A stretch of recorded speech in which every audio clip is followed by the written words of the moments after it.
My mom, who left my stepdad after discovering his cheating, now tells me she's giving him another chance. He's so different now, she says. I'm torn. How can I support her without welcoming back the man who destroyed our family? I'm at a crossroads and need advice. Okay, so everyone I have spoken to has no idea what I should do, mainly because I do not know of anyone who has been in this situation, so I am hoping Reddit can reach the right people regarding this. As usual, this is a throwaway account. All names are fictitious, and personal details have been altered for privacy. Also, I apologize in advance. This is very long. Sorry. Historically, mothers and daughters have not had the easiest relationships, and my mother and I are no exception.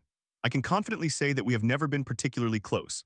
After my mother and father, 53 years old male, separated when I was 7, I had to spend a lot of time with my father as my mother did not have the flexible work hours that he possessed. I do not remember much about this period in our lives, but I do recall how depressed she was. She grew up very religious, so being the first woman in her family and church to divorce was no easy feat. I can only imagine what she went through. That being said, it meant I grew up quite independent.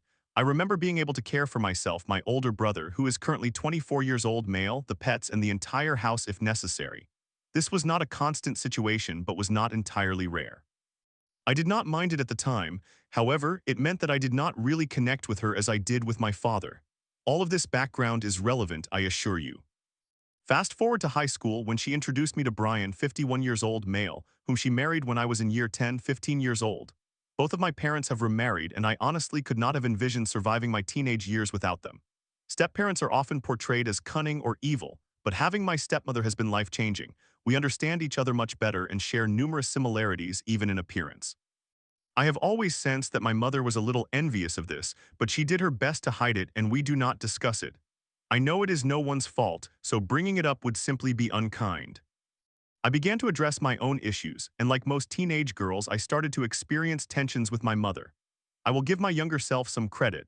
I was facing challenges that some people do not encounter in their lifetimes, and especially my mother has never faced: homophobia, bullying, eating disorders, depression, self-harm, suicidal ideation, etc., so understanding each other was quite difficult. The COVID-19 pandemic struck during my final year of high school, confirming for me that we were probably better off in smaller doses. However, after spending a year in lockdown with my father and stepmother, she began to understand why we did not always get along and apologized for some of the things she had done during my childhood and teenage years. This was wonderful for our relationship, and while at university, although I chose to remain full-time at my father's house after turning 18, I visited her once a week. We never fought. I thought we could not get any closer until my mother called me to talk one weekend. She sat me down and explained that she was leaving my stepfather of 10 years because she had found evidence that he had been cheating on her for a year and a half with a coworker. We spent hours on that couch talking, laughing, and crying. Let me tell you, this was surprising. Brian had always been a good, reliable stepfather. He taught me how to drive, assisted me with anything without question, and when I sought internships in university, he contacted everyone he knew who could help. Therefore, discovering that he had not been the family man he claimed to be was devastating, especially for my mother.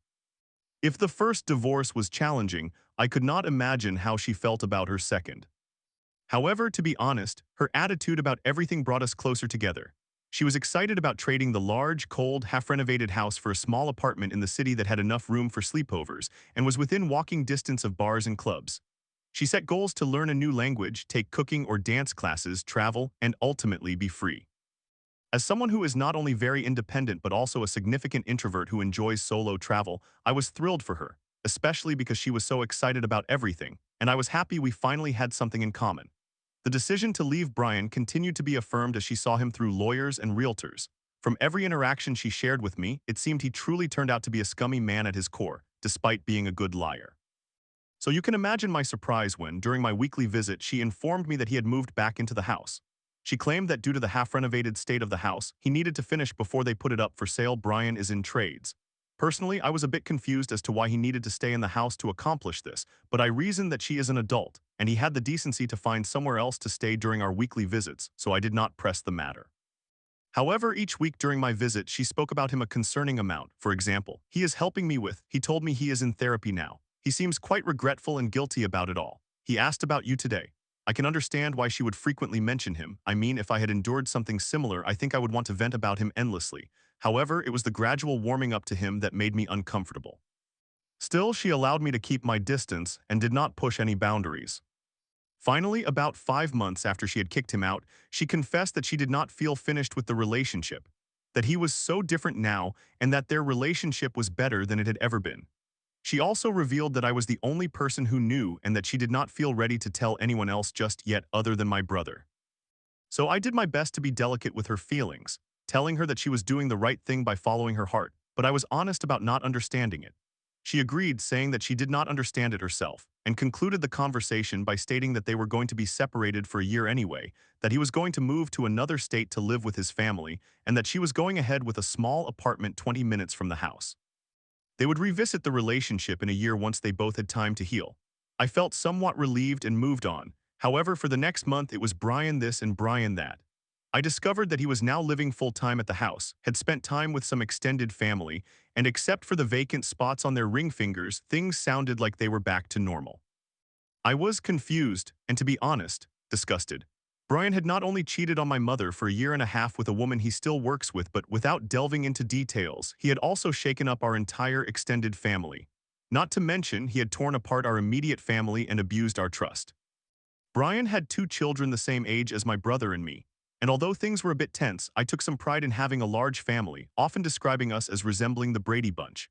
So when he tore our family apart, I had to quietly mourn that aspect of my life and the things I was looking forward to experiencing because of it, such as being an aunt, having large family Christmas celebrations, and other related sentimental family moments. Therefore, when Christmas was overly quiet, cold, and overall somewhat depressing, it was hard on all of us. What really upset me was receiving an email from Brian on Christmas morning, a receipt indicating that he had paid for a month of my schooling. I take extra classes on weekends and pay for them out of pocket. He did something similar for my brother, and since this was the first time he had contacted us since the divorce, we were taken aback. She told us just get over it already, then hurried us out the door shortly thereafter because she was having Brian over for Christmas lunch. It felt like a slap in the face. Out of everything, I was simply frustrated that she did not realize how uncomfortable she was making my brother and me feel. A couple of days later, it was my former step-sibling's birthday. She called me to ask what I wanted her to write in the card, and when I said I did not want to be included in the gift, she finally understood that something was bothering me. A week later, we met at a local pub to discuss it, only to end up hastily leaving after dinner because we were beginning to cause a scene with our tears and quiet yelling. Essentially, I explained that I wanted no part of being related to Brian ever again. After what he had done to her, there was no way to regain that trust. I stated verbatim, not if he built me a castle, not if he groveled at my feet, not if I could somehow guarantee that he would never do it again. He does not get that from me. I remember saying that because I had practiced in the mirror what I planned to say for a week straight. She lashed out at me afterward. She did not understand why I was being so close-minded, and I am paraphrasing here, but she could not comprehend why I was denying her love, calling me selfish. After that, I was uninterested in what she had to say, but she refused to exit the car unless I agreed to return to her house to discuss it further. Essentially, after hours of crying and fighting, we agreed to disagree. Although she apologized for what she had said while angry, she did not understand why I would shut out someone who had done so much for me and take it out on my step-siblings as well, while I could not fathom why she would want a man like that in her life. For the last couple of months, she has been at her new apartment, and according to the boundaries we established after the argument, we do not discuss Brian, my former step-siblings, or anyone in his family. She has respected this, and thank goodness for that. However, this brings us to the last couple of weeks. Either she lied to my face, or she poorly articulated things, because they are actively dating just long distance as he still lives a few states away. I cannot express how uncomfortable and disgusted this makes me feel about both of them. My mother is careful with her words, so I suspect she has lied and has been waiting for me to figure it out on my own without violating my boundaries. She has been vacationing in his state once a month since he moved, and as I write this, she just returned from a 2-week vacation with him. How do I know she is with him? She dislikes solo traveling, knows no one aside from him and his family in that state, is never holding the camera in any of the pictures she posts, has been suspiciously vague about the trips, which, if you know my mother, is not like her. And last but not least, last night she sent me a video that featured him prominently. I am at my wit's end. I am angry. I am mad at her for lying. I am mad at him for being both a liar and a cheat, and I am angry at both of them for, quite honestly, I do not even know what at this point. They are getting back together, there is no doubt in my mind about that. So now I have to decide what I will do. One thing is for sure, he is not returning to my life, ever. This is where I need guidance. When she eventually comes to me with the truth and the inevitable confession that they are rekindling their relationship, how can I protect myself and my boundaries? How can I begin to empathize with her decisions? How can I maintain a relationship with my mother if he fully re-enters her life? Mostly, I am uncertain about what kind of positive relationship my mother and I can share going forward if she chooses to return to him. As I mentioned, we are not particularly close, but she is still my mother, and I cannot lose her to a disrespectful man like Brian. The only consolation I have is that I am planning to move permanently overseas after I complete my studies. This is unrelated to this situation, but honestly, it isn't convincing me otherwise. So realistically, I would only have to confront this situation maybe 2 months a year in the future. Part of me wonders if my mother is banking on this so he can move back in the future. Still, this is a conversation that will arise by the end of the year, so I need to be prepared and ready for it. This is where I will conclude this post. Thank you for reading if you managed to get through all of that. I hope this reaches anyone who might have been in a similar situation and can offer some advice. Story 2. Caught my BF 20 hiding a porn addiction for 2 years. I thought hiding the truth would spare your feelings. I discovered the lies when I went through his incognito history late at night. He begged for a second chance, but can I trust him again? I caught my boyfriend lying and hiding a pornography addiction. I do not typically use Reddit for relationship advice because I am somewhat afraid of criticism. But recently my boyfriend and I, together for 2 years, have faced some issues with broken trust, and I am unsure how to proceed from here. It all began when I asked him a lighthearted question while we were watching a show, if he still watched pornography.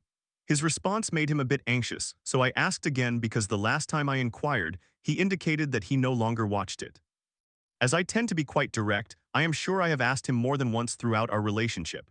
He ultimately stated that he had not been on Safari for some time and did not want to show me because he thought it would upset me.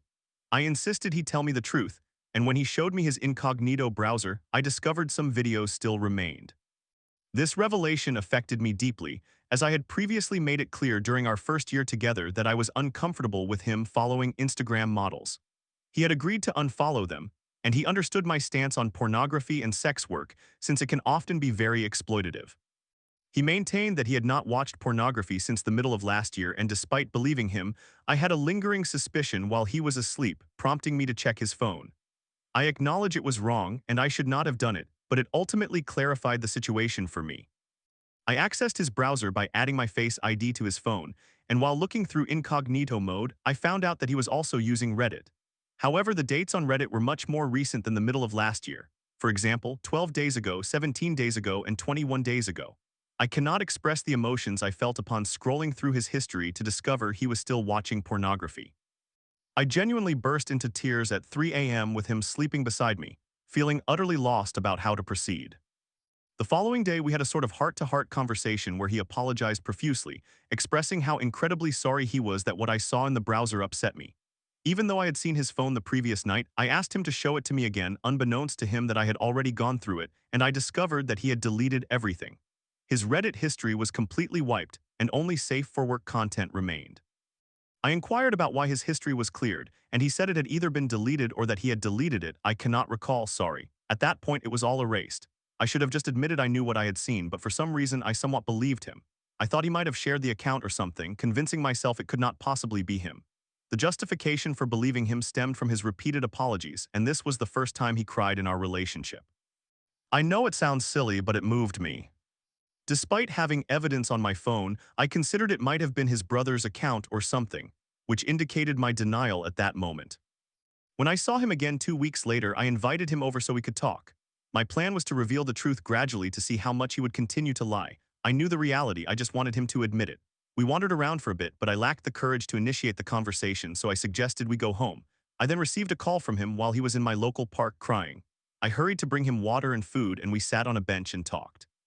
I asked him why everything had disappeared from his Reddit history and told him that I had seen it before he deleted it, yet he swore he had no idea what had happened, and I began to believe him, thinking something must have gone wrong. I repeatedly expressed my confusion, genuinely perplexed. When I asked him if he shared the account, he claimed no. I urged him to call his brother to confirm that there was no way his brother could be using his account. He called his brother in front of me, and after some silence and my continued questioning, he eventually confessed that it was indeed his account and that he had deleted the history. Throughout all of this, I remained relatively calm, yet he was crying. This was the second time I witnessed him cry in our relationship. He told me he would change and did not want me to feel sad or angry when he revealed the truth. I felt a sense of relief knowing that the evidence I possessed had always been accurate. The reason I doubted myself so much was that I had not captured an image of the account name. But as I mentioned, everything matched on his clean phone, as only safe for work items remained. He essentially manipulated me into believing I was crazy for thinking Reddit had deleted history randomly. The next day, I reviewed all the proof I had, attempting to find the videos from Safari to determine whether he had truly stopped watching pornography based on their upload dates. I could not find anything since he had utilized a niche website that did not display the date. All I had was the Reddit evidence at this point. The day after that, I chose to meet up with him again. He gave me a card in which he stated he would change. It read, "I am sorry for everything and for lying to you. What I did was not right. I thought that sometimes hiding the truth would shield you from feeling upset about what is real. It was the wrong approach and I am truly sorry. I acknowledge that I have not been the best boyfriend, but I want to change and be different." I had hoped that through this conversation we would reach a different conclusion. However, he merely repeated the same lies we had already established. I do not think he comprehended that I had actually seen the material he was viewing and took photographs of it. Throughout this entire ordeal, I remained composed because I was confident in my position. I proposed a game in which he would present his cleared phone while I would show him the pre-cleared pictures, allowing us to play a spot the difference game. I know that sounds sadistic, but it was my way of coping through humor. He appeared shocked when he glanced over at me and realized I had actual pictures as proof, leaving him with no option to lie any longer. I regret not telling him what I had found the first time instead of meeting with him repeatedly just to hear more lies. I read his card back to him, and it seemed he had retracted everything he previously stated. This was supposed to be his second chance. I feel utterly devastated and remain unsure of what to do. He was my first everything, and everyone believed we were endgame. I wish there were a way to fix this, but I do not know how to overcome the animosity and resentment I feel towards him. A few months ago on our 2-year anniversary, he presented me with a ring. I attempted to return it, but he refused to take it back. Consequently, I thought about throwing it into a nearby river. However, I could not bring myself to do that, so I returned home just 3 minutes away and retrieved the box it came in to store all the memories I wanted to remove from my house in a bag. I found him on the other side of the fence, searching for the ring I had discarded. I asked him to take the bag since I no longer wanted any part of this. I requested that he inform all the people he cared about that we were no longer together and to explain the reason why. He insisted he wanted a second chance and that I should reconsider. I told him this was his second chance. He began to cry, and I could discern that he felt remorse, guilt, and shame. To be honest, I am not as upset about what I discovered anymore. I feel hurt that he lied to me repeatedly, and I know that had I not possessed physical proof, I might have started to believe him. I was happy with him even during difficult times. I had envisioned my future with him, and now I am uncertain about my next steps. I am aware it is illogical, but I find myself wanting to give him another chance. He possesses many admirable qualities, and it is unfortunate that he could not overcome his addiction. I wish I were naive enough to overlook this as just another bump in our relationship. I long to stay with him to forget this ever happened. I truly do not know what I am supposed to do. Everyone around me believes he is wonderful, and I have tried to maintain this image by not disclosing what occurs in our relationship. I recognize that the most logical course of action is to break up. I cannot stop reflecting on the times I cried in his arms throughout this situation, while he continued to feed me lies out of fear that I would become angry or upset. I remember the happy moments we shared, envisioning what our future might have looked like. I know he loves me and wanted to protect my feelings. I realize how foolish that sounds. I understand this may be a whirlwind of a story, but is there anything I can do if I choose to stay or if I choose to leave? Any advice would be appreciated. Story 3. Cheated on my girlfriend just weeks after our first date. I was supposed to be her first love. After months of guilt and healing, she broke up with me as I cried over her diary detailing her pain. Now all I have left are memories of a love I ruined. How can I move on? I know there is not a great deal of empathy for individuals who cheat, and most of the time there is typically advice and communities for those who have been cheated on. I am uncertain if this is the right place for me due to that fact, but I am the one who cheated on someone, not the one who was cheated on. I feel so defeated and hopeless. I cheated on my girlfriend on March 10, 2024. My girlfriend and I got together on February 26. Both of us were in high school and had only been together for approximately 2 weeks. This was her first relationship ever and my second relationship following a long-term previous one. One evening, I experimented with psilocybin mushrooms and edible cannabis, and I ended up on the phone with my ex. I called her because I had an inexplicable urge to ask if she was still thinking about me, even though I was supposed to go to sleep. I was terrified and cried a lot because I knew I should not have been doing this. It was wrong, but I continued anyway. We shared feelings both sexual and romantic. I knew it was wrong and I felt foolish, repeatedly asking myself if I was in a terrible dream. My ex was completely sober, and I am unsure if she realized that I was under the influence. However, late in the night, I recognized that I did not want to continue this and ended the call. When I woke up the following morning, I was sober and immediately understood that I had made a mistake and could not keep living this lie in my relationship. Later that day, I confessed to her, and we broke up. I felt terrible after the initial breakup. I saw her everywhere and cried almost every day. It hurt so much. After 2 weeks, we slowly began to reconnect as I reached out to her gradually. We had agreed to never speak again, but it simply happened. During a school field trip, we sat next to each other and created more and more memories together. I started going to therapy, journaling, and attempting to live more honestly. Eventually, we began to be together again. We acknowledged what had occurred, and we faced difficult moments, with my feeling extreme guilt and her experiencing deep betrayal. After a few months, she began to discuss it with me less frequently. I believed we were heading in the right direction, even though I was aware that she could end the relationship at any moment. Things were going relatively well until recently when we had our last 2 dates at our favorite locations, the beach and the park where we celebrated our first Valentine's Day. She ended our relationship just 3 days ago, and I have been in immense pain ever since. I recognized that her pain did not simply disappear. She was trying so hard to cope. She gave me her diary and numerous letters she had written to me over the past 6 months. She expressed a great deal of pain and insecurity regarding my infidelity, but also much love and longing for me. It took me over 3 hours to read everything. I understand now that I must leave her alone permanently. She does not deserve to have to compromise her true self just to be with me. It feels incredibly unfair and immature for me to have attempted that relationship again. She concealed her true self and worked so hard for over 6 months, ultimately being the one to end things. It is deeply scarring and painful to realize that I caused so much suffering to someone I genuinely loved. I'm not even sure I can say that I truly loved her because of my actions, but I made every effort to right my impossible wrong. Even though I knew we could end at any moment, I still loved her with all my heart and held on to hope for the remote chance we would be together forever. However, some things, some people are just not meant to be, and it broke me to see her hurt and transform into someone unrecognizable in order to be with me, even though I wanted her. Reading those letters was incredibly difficult. She was so strong throughout all the turmoil I caused her. I wish I could turn back time and prevent myself from ever meeting her or doing what I did. We only have one life and she is now gone forever. I miss her deeply, and even if she returned now, it would not be the same. It could never be the same. We are both gone and we will become different people. She is moving far away to college in August, while I will remain here at a different college.